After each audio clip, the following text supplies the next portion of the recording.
கர்த்தருடைய கனமான நாமத்திற்கு கனமும் மகிமையும் உண்டாவதாக.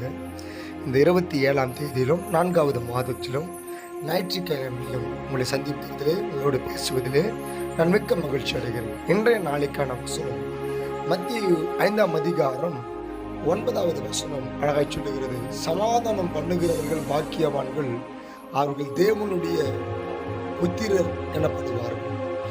பிரியமானவர்களே, நம்முடைய வாழ்க்கையில் சமாதானம் பண்ணுகிறதுல நம் உறுதியாக இருக்கணும். பகை, சண்டைகள், போராட்டங்கள், பிரச்சனைகள், பலவிதமான சோதனைகள் வரும்போது, ஒரு இடத்துல ஒரு பிரச்சனைகள் வரும்போது கூட நம் சமாதானம் பண்ணுவதாக இருக்கும். ஏன்னா சமாதானத்தின் தேவன் நம்மோடு இருக்கிறார், நமக்கு சமாதானம் தருகிறவராக இருக்கிறார், நமக்கு நல்ல ஒரு தெய்வீக அன்பை கொடுத்தவர் நம்மோடு இருக்கிறார்.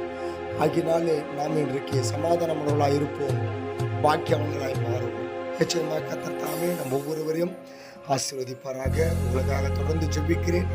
இயேசு ஜீவிக்கிறார் ஊழியங்கள் பாஸ்டர் ஆர் காணிக்கிறார். God bless you. கர்த்தர் உங்களை ஆசீர்வதிப்பாராக.